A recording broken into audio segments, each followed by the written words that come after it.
course. Thanks for having me on, you guys. Absolutely. You hear the news of Langdon landing down here in New Orleans as an executive. Your first thoughts are what? This is a great hire and the type of hire that New Orleans needs to make. He was in the running for the position that eventually went to David Griffin. He interviewed as well with the Washington Wizards and the Minnesota Timberwolves, so very much up-and-coming GM candidate. This is a guy whose kind of ability in the front office is deepened in scouting, in analytics, and that's exactly where the Pelicans are looking to kind of beef up their operations. They worked with fewer scouts than almost any other team in the league the past couple of years. They're going to bring in Langdon to completely revamp that. And when you look at the work he did over in Brooklyn, it's been pretty tremendous. This is a guy who's been able to get starters from picks 20 to 30 in the NBA draft, which is what you need to hit on if you're a small market. He's also signed guys for minimum deals, and those guys have blossomed into full-time starters playing over 30 minutes a game for the Brooklyn Nets.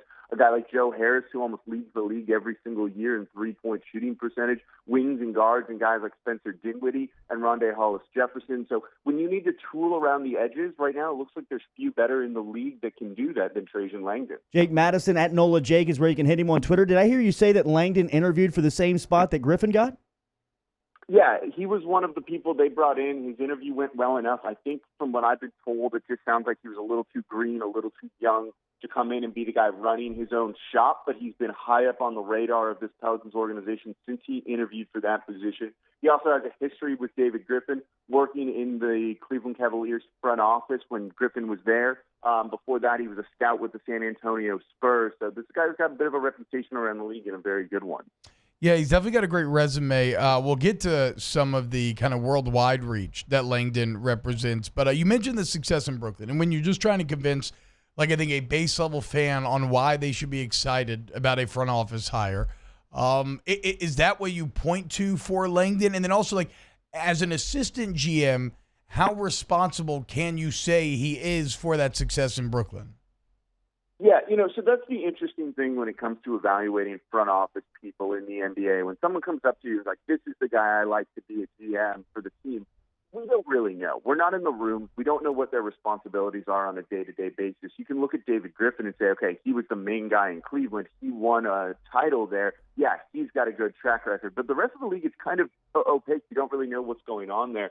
Langdon, though, is kind of got one of those reputations that a lot of people talk about behind the scenes. In Brooklyn, they had no great assets for trade. They had no cap space due to that awful deal they made a number of years ago with the Boston Celtics that brought in Kevin Garnett and others. So they were looking at first-round picks that were 20 or later. They were looking at only being able to sign guys for the minimum. And this is a guy who, again, his experience is rooted in scouting. So he's going out there watching players play, knowing who's likely going to overperform a minimum contract or a very cheap contract. Again, Joe Harris is probably the best example of that with this current Brooklyn Nets squad. He's hit on a number, or had a hand in hitting on a number of guys in the mid-20s, a guy like Karis LeVert, who's a starter for the Brooklyn Nets as well as one of them.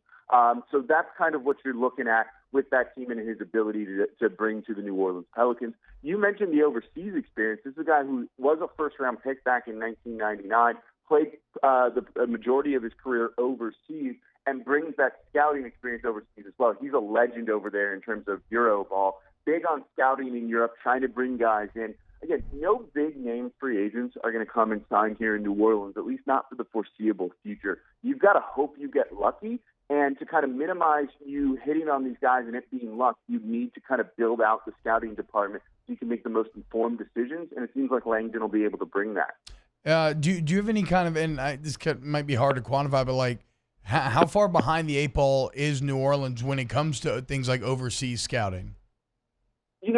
I think they were barely behind. I don't think they would have been considered the worst in the league, but you probably throw them in the bottom 10 in terms of just overall infrastructure that this franchise has had over the past number of years. For all the faults that Dell Demps had, and there are many, he wasn't being done any favors by ownership and given unlimited resources like it appears that David Griffin is getting now. Dell Demps was doing the majority of the scouting overseas for the Pelicans because they didn't really have international scouts on a full-time basis. Certainly there's contract guys out there that you can get, but you really want to keep this data in-house. You want it to be as robust as possible, and that's what you'll start to see, I think, the Pelicans build out. This is David Griffin's first hire in the front office, meaning everyone else under the Del Dent's tenure is still there. I think now they'll kind of realize how they need to organize things. You'll start to see more and more hires come through, and that's how they plan on building out the rest of the front office. Jake Madison joining us here, ESPN, Baton Rouge, New Orleans, and Alexandria off the bench.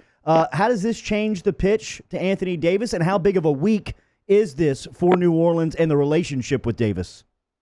This is pretty important. I don't know if they're meeting this week or if it's next week or maybe the week after that, but it's within the next couple of weeks that they're going to have a big sit-down meeting and make a big pitch that's going to have David Griffin in there. New trainer Aaron Nelson's going to be in there alongside Drew Holiday and Trajan Langdon, Gail Benson, and maybe one or two other people as they kind of pitch Anthony Davis on stage. I don't know how much a front office hire of a guy who, again, we don't quite know what he's done throughout his career because it's hidden behind, curtains and closed doors here, is going to make on Anthony Davis. He wants to win now. And while this team, the Pelicans, might be positioned to win in the future, I don't know if they're necessarily set up just yet, and it depends on a couple of other things, to get back into the playoffs and compete for a Western Conference title next season.